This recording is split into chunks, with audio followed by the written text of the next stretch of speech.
Hello everyone, welcome back to my channel. If you are new here, thanks for tuning in. I'm Alexis.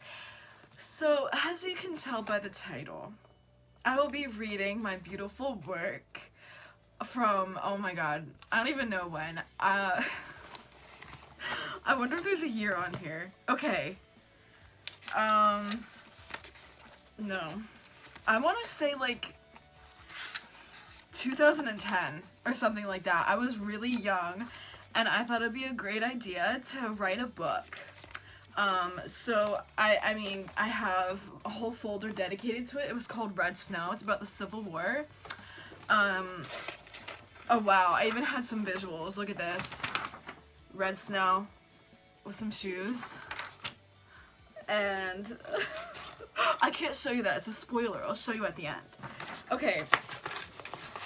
I thought it'd be funny to read this like years later and see how bad it is. I'm sure there's plenty of like typing errors because I did this on like my family desktop computer that I don't even think had like autocorrect. So let's just get into it. I printed it all out because I wrote it and I typed it and printed it out.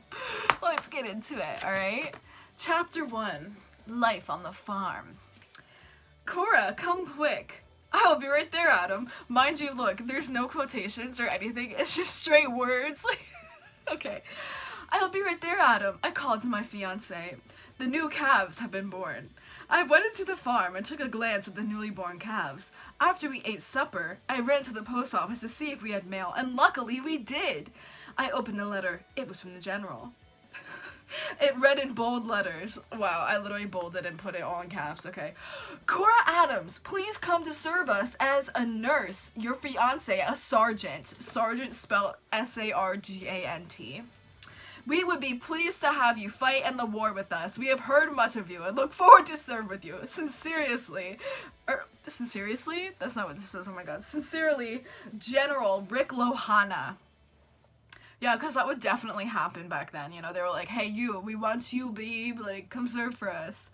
I ran as fast as I could home. To actually think I had a chance to serve in war was great. Adam, I have a letter from General Rick Lohana. No quotes, nothing. He said he would be honored to have me as a nurse and you as a sergeant. When is the war? I do not know. I would need to message him to get all the details. I will do it tonight.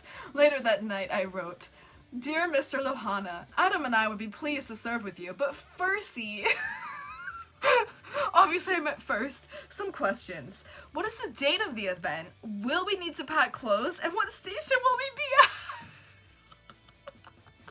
at? Sis, you're going into the war. This is not a party. Oh my god.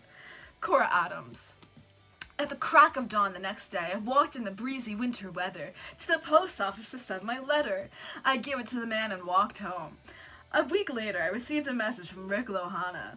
Miss Adams, all of your questions will be answered soon. Your best friend Sam has entered to be a nurse. Talk to her to find out all the details. Thank you, Rick Lohana. The next day was a nice day for a winter month, only 50 degrees out.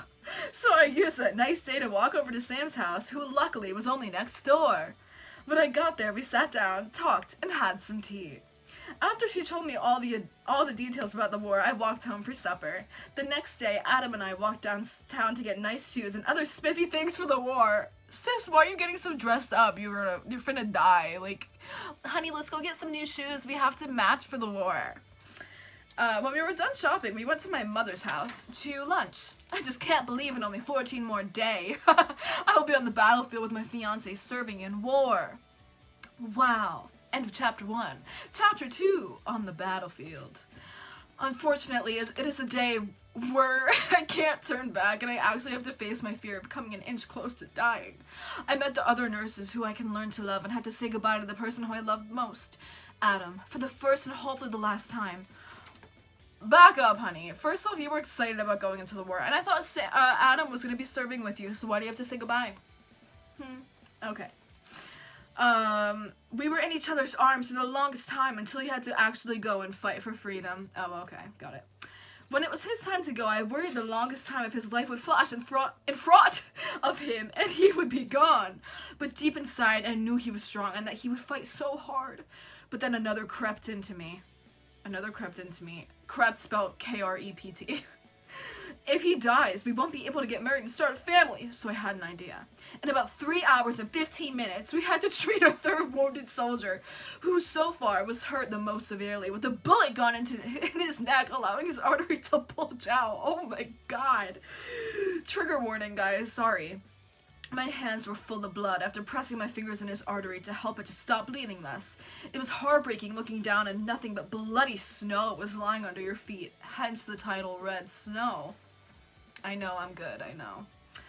Even more blood on the battlefield. The war went on for hours and days, but each side, north and south, got a break time. And all that break time, I explained to Adam our strategy to get married on the battlefield.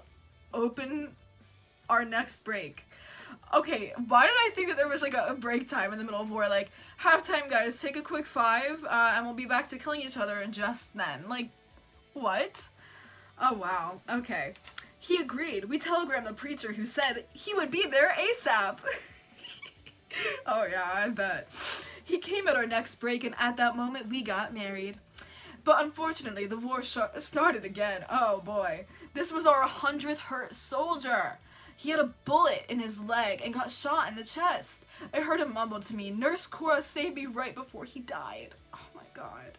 We just couldn't save him. It's so hard seeing innocent people die. It's like there's a soldier in front of you waiting to die. I mean, yeah, that's the point of war. I look over at the battlefield to check on my new husband. I look at the ring on my finger. At first, I'm grateful, but when I look over at Adam again, I feel sorrow creep over me, like a ghost whispering in my ear. Wow, okay. Not too bad, not too bad. I realized that Adam has got struck by a bullet in one way, out the other. He fell to the ground. I begged God to let to live and not to die.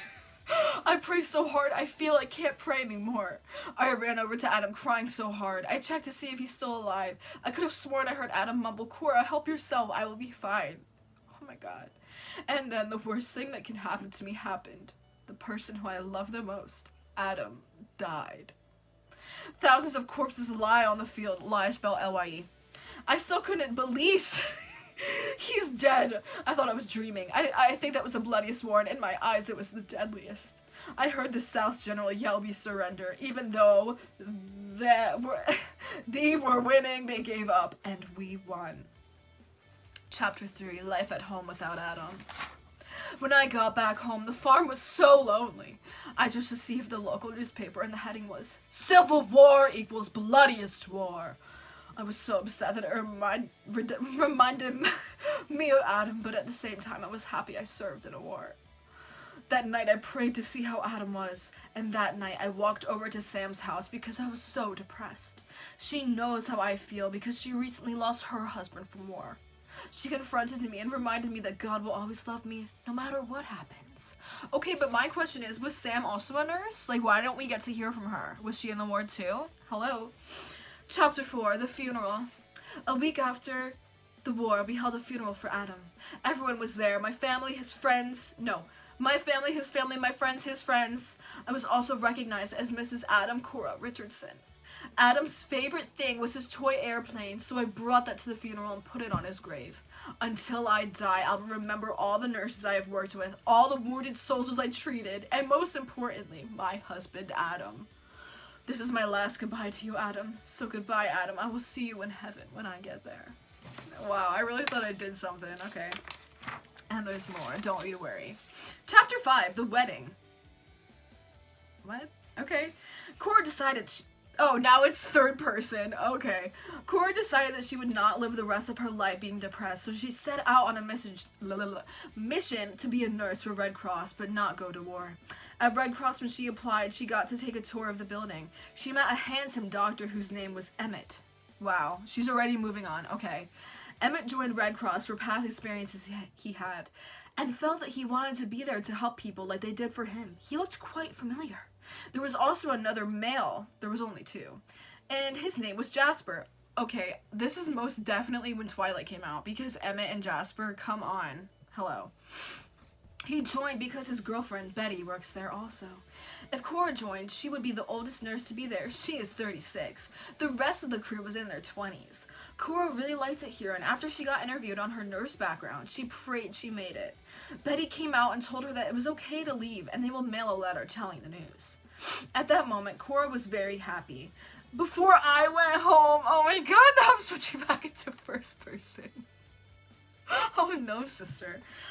Okay, before I went home, I took a walk over to Sam's house. I told her all about it. I started to know her by she and her husband were both in the same war as me. Unfortunately, Sam's husband died too.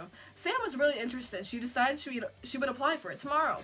I told her I'd walk her over. It was in the town over, and I wanted to get to know the nurses. I received the letter, and I made it. So the next day at noon, Sam and I packed our lunch and started on a trip 12 miles away by foot. Once we got there, we ate our lunches, and I told Betty that my friend Sam would like to apply. So I wished her good luck, and she went in the next room over. I started talking to Emmett, and I realized we had a lot in common.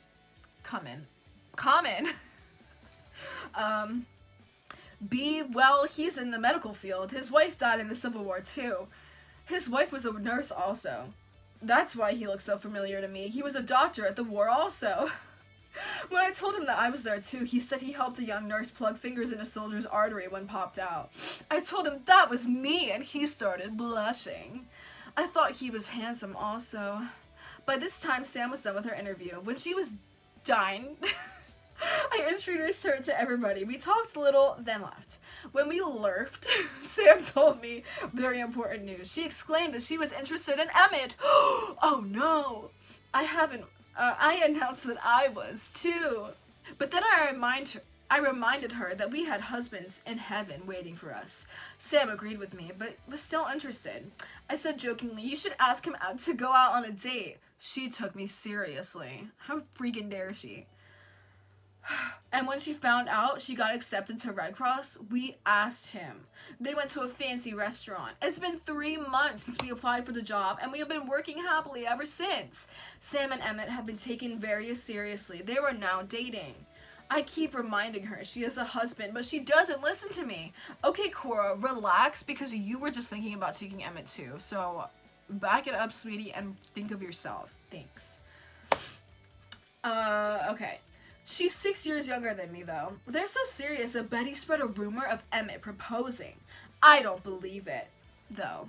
It's been a year since we've applied, and I guess Betty didn't lie. Emmett proposed to Sam on her 31st birthday. He engaged to her at the same restaurant they had their first date at. He engaged to her. Sam isn't that upset that she's letting her deceased... Alright, look how we spell deceased. D-E-C-I-E-S-E-D. Husband down. They're planning their wedding at the same place Sam got married with her first husband. But Emmett doesn't know that's where they got married. They want to do it the same day the Civil War started. They're weird. I'm kind of upset I didn't introduce myself to him. I am excited for them though. I can't wait to go to the day of the wedding. I was the bridesmaid. Sam kept asking herself why she was doing this, and I said, you'll regret it if you don't. When she walked down the aisle with her dad, she was bawling. When Emmett said his vows, it was like a water park. She was cheerfully crying so much her mascara started to run. Oh yeah, because they definitely had mascara back then. Did they? Probably not. It wasn't a fancy wedding, which is okay. There was only about 20 people there, so there was 4 tables seating, 5 per table. I sat with the newlyweds. I am so happy for them. Chapter 6. Godmother? Oh my god, how many freaking chapters are there? I'm gonna read one more chapter, you guys, and then that's it for now, and you're just gonna have to tune back in for part 2, okay? Okay. Chapter 6. Godmother? After 3 years of their happy marriage, Sam and Emmett were parents, and I was baby Ella's godmother. I was shocked at first because Sam was getting close to Betty at Red Cross. I was proud to be a godmother. Everything at Red Cross was running very smooth. I have helped 10 fatal injuries with soldiers, and Jasper said I was a lifesaver, and I am not even that experienced. There is a new staff member who I heard could have saved my husband. His name is Edward. Okay, Twilight, oh my god. Edward is not as nice as I have expected him to be. When I heard we had a new person, he ate my soup in the staff room pantry without saying sorry and gives me nasty faces. He's a very awkward man. And finally, I got so annoyed with his behavior, I asked him why he doesn't talk to me. He answered with, I used to date you before Adam, and I almost proposed to you, but you neglected me. Does that give you a good enough answer? In all caps. He yelled so loud that while Betty was with a patient, she peeked in the faculty room to see who was making all the commotion. Oh yeah, because they're definitely faculty, not staff. I said sorry to Edward, then Betty. He didn't apologize, but I started to get to know him. After 1 month of working with him, I started to develop feelings for him. I tried to talk to myself about Adam, but I didn't want to live with regret my life. I thought I was a bit old to date, though. I was 40 years old, going on 41 in November. Oh my god, how old? Edward said, don't worry, I am 45. So he asked me out to dinner. We wound up going to the same restaurant Emmett proposed to Sam at. So I was really nervous. After an hour at the diner, he asked me out on another date and explained that he really liked me. I told him I did too. He could tell I was not so psyched about putting Adam down. He explained to me this. Cora, I understand how you feel. Remember, my wife died same war as your husband. I told him I am happy that he understands. The next day at work, Sam asked me where I was after work. I guess she went to my house searching for me. She said, you could have at least told me where you were. She was pretty upset. But then I told her I went on my first date ever since I was with Adam. Then she understood. She was happy that I was moving on with Edward. He is such a nice guy, she explained. I asked her how it was like with baby Ella. She said hard. Cora, you should come over tonight and have dinner after work. So that's what I did. End of chapter 6. And the rest of this is for part 2. So thanks for watching. I really hope you enjoyed my cringy war story that I wrote as a child, which is really concerning, but author stuff right here, okay? So thank you for watching, and I'll see you next time. Tune in for part 2.